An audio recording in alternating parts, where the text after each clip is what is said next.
urgently go back to the drawing board to see what we can refinance and what we cannot refinance, and build buffers to take those ones that we cannot refinance. Currently, we do not have buffers to take off some of this debt as an outside. No buffers. We have to learn from the past. We have to learn from our mistakes as a country.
We are very much aware of the harms that has been created.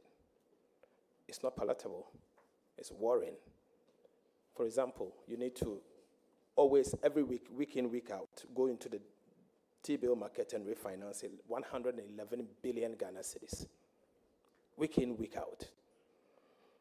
91 days, you have to refinance 51.6. 182 days, you have to refinance 24.6 billion.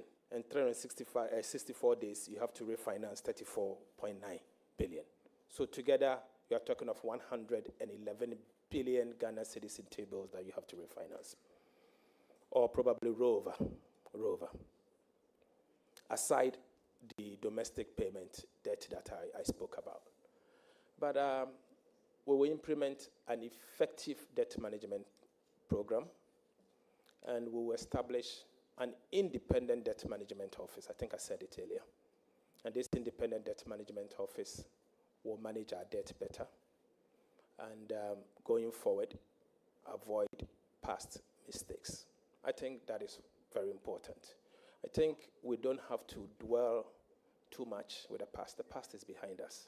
We have a country to take care of. We have citizens that are struggling. And so we'll focus on the way forward and forward march of our people and do what is right. But be assured, we'll manage the debt better.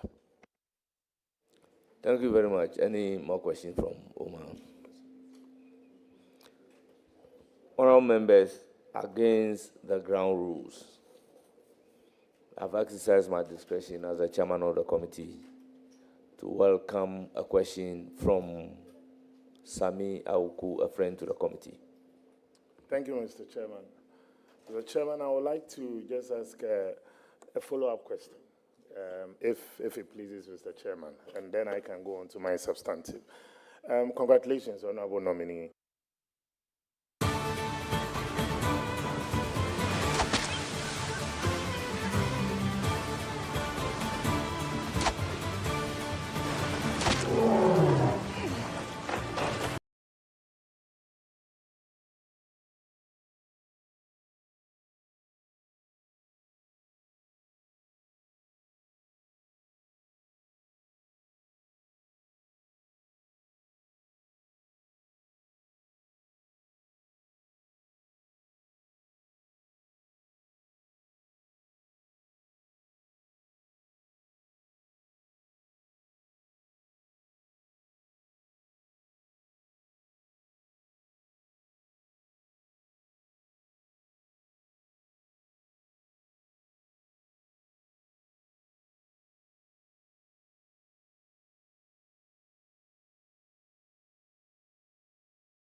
Colleagues, I'm compelled to make this point.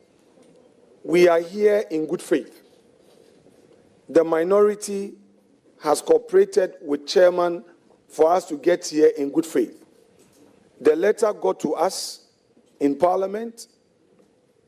An advert was done. We cooperated for the advert to be placed in the paper same day. We were supposed to start this vetting tomorrow. Chairman reached out to me regarding some exigencies. I convinced my side that there is a need for the new government to proceed to form a government. The president needs his team. So let us not obstruct, let's cooperate. I still have communications asking me, leader, why are you changing from Tuesday to Monday? I am here to do the people's work with my team. This posture of attack on me, colleagues, chairman, with the greatest respect, I will not take it anymore. Even my opening remarks had to receive interjections and point of order. When go and watch Bagwin as minority leader, his opening remarks, let's watch the videos. Let's watch Haruna Idrisu. Guys, I don't want a situation where it will be like Markin wants to do this and that. I understand governance. I know governance. And I will support you to form your government. But nobody should make an attempt to use some attacks to frustrate. It won't work. And we are not going to boycott proceedings. As Honorable Governor Agboja once said on the floor, even for him to oppose, he says that there will be chaos. That was his threat. We know what he did to my vice chair. No, it's not payback. I will never do that. I'm not petty. I know what they did to this 67-year-old woman who was then the chair of the appointment committee, our mother. We know what happened. The cameras watched it. So, colleagues, you are now in government. Your duty is tolerance. Tolerance. If you don't want to tolerate us and you don't want to accommodate and you are talking about rules, then we'll also go by the rules strictly. I would end here. Chairman, thank you. And let not, thank you very much, Honorable Minority Leader. Again. Thank you very much, Honorable Minority Leader. The presidents are there. We all know that Honorable Joseph Osei-Osu, sitting as the chairman of the appointment committee, will never welcome a question from a non-member of the committee. I am using my discretion to allow a non-member to ask a question. I am asking you to ask a question. And to ask a question does not give you room to ask supplementary question before the main question. It's an abuse of the opportunity being given to you. May you proceed and ask your question. Mr. Chairman. Mr. Chairman, wait. No, wait. Chairman, with the greatest respect, I know you are an advocate, you do a lot of cross-examination. You cannot raise your voice on a member. He's a first timer. When he makes a mistake, let's correct him in a manner that would encourage him to enjoy Parliament. He's a new member. Please, with the greatest respect, I know it was not your intention, but knowing you when you get your client in a tight corner, how you deal with them. I beg you, this is not your client. I beg you.